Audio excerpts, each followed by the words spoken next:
Assalamualaikum warahmatullahi wabarakatuh. Halo teman-teman Human Resource di seluruh penjuru Indonesia. Berjumpa lagi dengan Helmi Zainuri Channel, kawan belajar Anda di bidang Human Resource.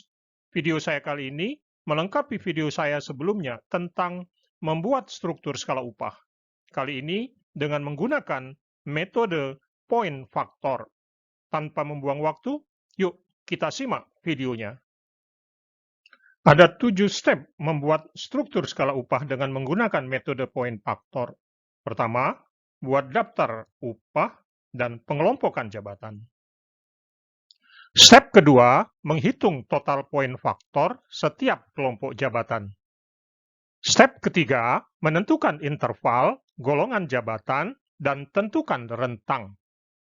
Step keempat, kita buat format tabel struktur skala upah dan masukkan nilai rentang dan golongan jabatan. Step kelima, kita tentukan upah tengah terendah pada golongan jabatan terendah dan upah tengah tertinggi pada golongan jabatan tertinggi. Step keenam, kita hitung upah tengah yang berada di antara upah tengah terendah dan upah tengah tertinggi menggunakan persamaan garis lurus Y sama dengan A plus B kali X. Step ketujuh, kita hitung upah terkecil dan upah tertinggi untuk setiap golongan jabatan menggunakan rumus tabel skala upah. Untuk memudahkan memahami video ini, kita contohkan membuat struktur skala upah pada PT Betamat Nusantara. Setelah selesai menyimak video ini nanti, teman-teman bisa mempraktekannya di perusahaan masing-masing. Jumlah total karyawan di PT Betamat Nusantara ada 31 orang. Tabel ini adalah gambaran detail jumlah karyawan di PT Betamat Nusantara. Kita langsung masuk pada step pertama, yaitu buat daftar upah yang terdiri dari kolom nomor, nama, jabatan, dan upah. Upahnya kita urutkan dari yang terendah sampai dengan yang tertinggi. Pada contoh ini, upah terendah adalah 2 juta dan upah tertinggi 20 juta. Kemudian kita lakukan pengelompokan jabatan dengan cara untuk jabatan yang sama kita kelompokkan jadi satu. Pada contoh ini didapatkan ada 24 kelompok jabatan. Step kedua, kita hitung total point factor setiap kelompok jabatan. Caranya dengan menggunakan 3 tabel bobot dan point factor berikut ini. Ini adalah tabel pertama, yaitu tabel bobot dan point factor. Faktor yang akan kita hitung bobot dan berapa poinnya ada 4, yaitu pertama, skill, kemampuan, kemudian kedua, effort atau usaha, kemudian ketiga, responsibility atau tanggung jawab, keempat, work environment atau lingkungan kerja. Total bobotnya ada 100%, skill 30%, effort 12%, responsibility 48%, dan work environment 10%. Sedangkan total poin adalah 1000. Ini adalah tabel kedua, yaitu tabel bobot dan poin turunan faktor. Turunan faktor dari faktor skill adalah pengetahuan dan pengalaman. Turunan faktor dari faktor effort adalah fisik dan mental. Turunan faktor dari faktor responsibility adalah peraturan dan keuangan. Sedangkan turunan faktor dari faktor work environment adalah kondisi kerja dan bahaya. Tabel ketiga adalah rincian bobot dan poin turunan faktor. kita perhatikan faktor pertama yaitu skill. Dengan bobot 300, turunan faktor dari faktor skill-nya ada 2, yaitu pengetahuan dan pengalaman. Untuk pengetahuan, kalau jabatan adalah pendidikan yang dibutuhkan SD, maka poinnya 10. SMP 30, SMA 60, Diploma 3 90, S1 ke atas 120. Sedangkan untuk turunan faktor dari faktor skill yaitu pengalaman, kalau jabatannya kurang dari 1 tahun, maka poinnya adalah 0, 1 sampai dengan 2 tahun 20, 3 sampai dengan 6 tahun 60, 7 sampai dengan 10 tahun 130, lebih dari 10 tahun poinnya 180. Cara yang sama juga berlaku untuk poin effort, kemudian poin tanggung jawab atau responsibility, dan poin work environment atau lingkungan kerja. Cara hitungnya sama.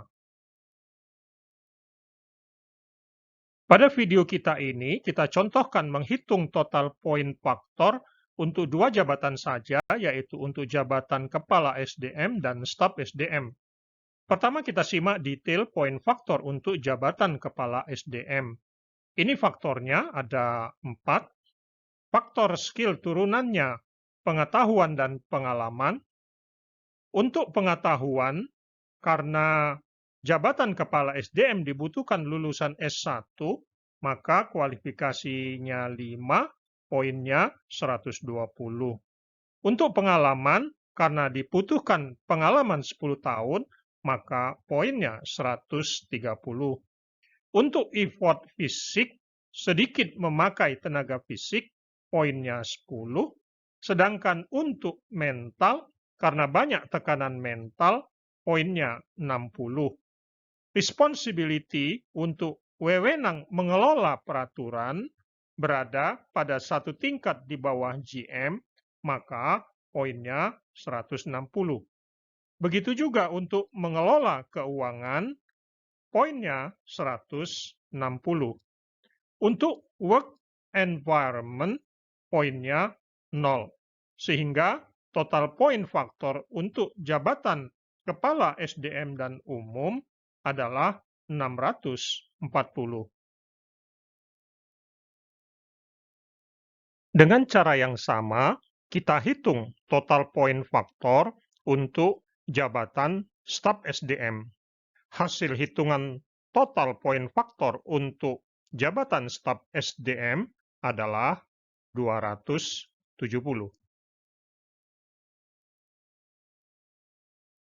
Selanjutnya, kita juga hitung total poin faktor untuk keseluruhan jabatan, yaitu ke-24 jabatan yang ada.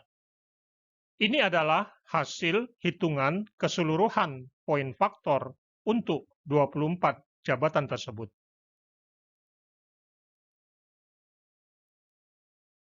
Step ketiga, kita tentukan interval total poin, golongan jabatan, dan rentang. Jumlah interval sama dengan jumlah golongan jabatan. Untuk menentukan interval total poin, ini ada beberapa yang harus diperhatikan dalam menentukan interval total poin. Teman-teman Human Resource, dalam menentukan rentang, ada aturan tidak tertulis menentukan rentang, yaitu rentang untuk jabatan-jabatan dalam suatu organisasi dikelompokkan dalam 3 klasifikasi, yaitu staff, supervisory, dan manajerial. Pada contoh kita ini, untuk golongan jabatan 1 sampai 3, rentangnya 40%, kemudian golongan jabatan 4, rentangnya 80%, untuk golongan jabatan 5 sampai 8, rentangnya 100%. Kita mengambil satu angka dalam sebaran sesuai klasifikasinya.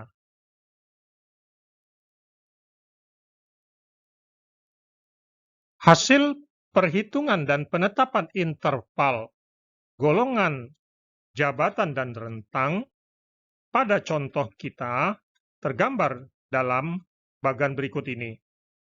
Interval total point, golongan jabatan, dan rentang.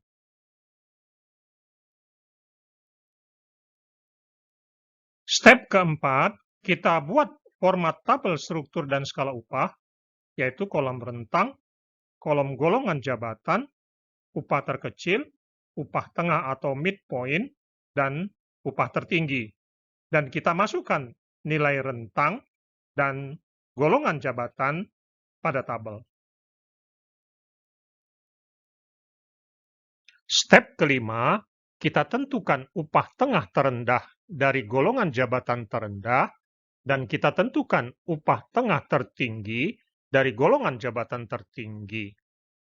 Dalam hal jabatan-jabatan yang mempunyai total poin terkecil terdapat upah berbeda-beda, maka penentuan upah terendahnya kita hitung berdasarkan rata-rata dari upah yang berbeda-beda tersebut.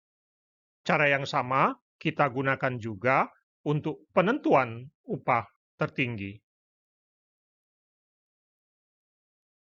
Ini upah terendah, kita gunakan upah rata-rata karena ada dua nilai upah, yaitu 2 juta dan 2.100.000, maka upah rata-ratanya adalah Rp2.050.000.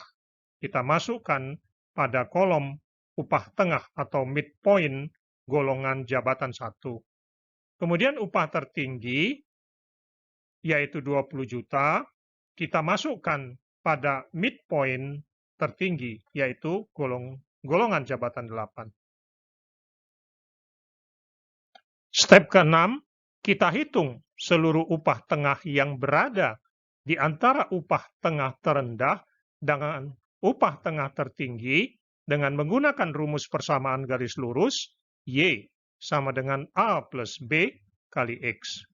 Cara menghitungnya yaitu pertama kita hitung dulu besaran B dengan cara mengurangkan persamaan 2 titik kedua dengan persamaan 1 atau titik pertama.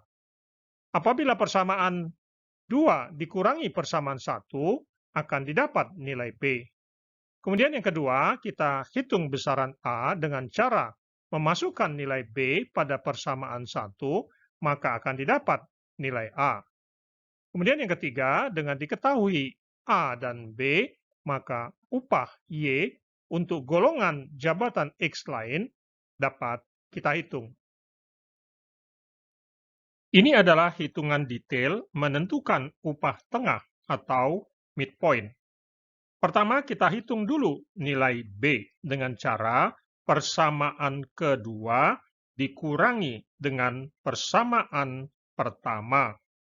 Dengan pengurangan kedua persamaan ini akan didapat nilai B sebesar 2.564.286. Kedua, kita hitung nilai A dengan cara memasukkan nilai B pada persamaan pertama, dan akan didapat nilai A sebesar minus 514.286.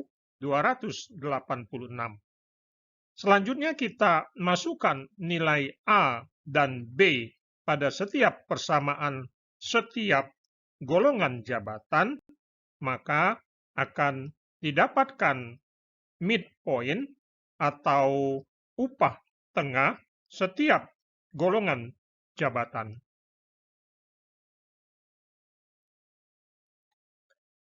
Selanjutnya, hasil hitungan upah tengah atau midpoint untuk setiap golongan jabatan tadi kita masukkan dalam tabel struktur skala upah. Step ketujuh atau step terakhir, kita hitung upah terkecil dan upah tertinggi masing-masing golongan jabatan dengan menggunakan rumus pada tabel rumus skala upah. Dan hasilnya kita masukkan dalam tabel struktur dan skala upah.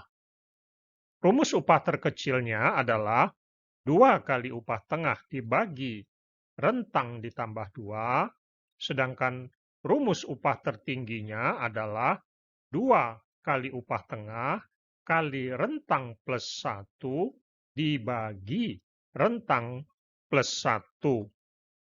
Dengan memasukkan rumus-rumus tersebut, maka upah terkecil dan upah terbesar atau tertinggi untuk setiap golongan jabatan dapat kita ketahui.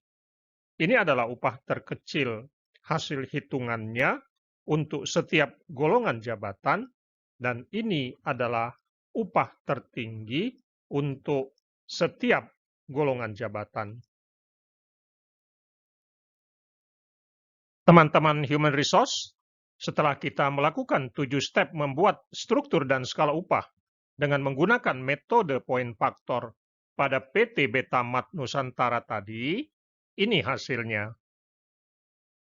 Mudah bukan membuat tabel struktur dan skala upah dengan metode poin faktor?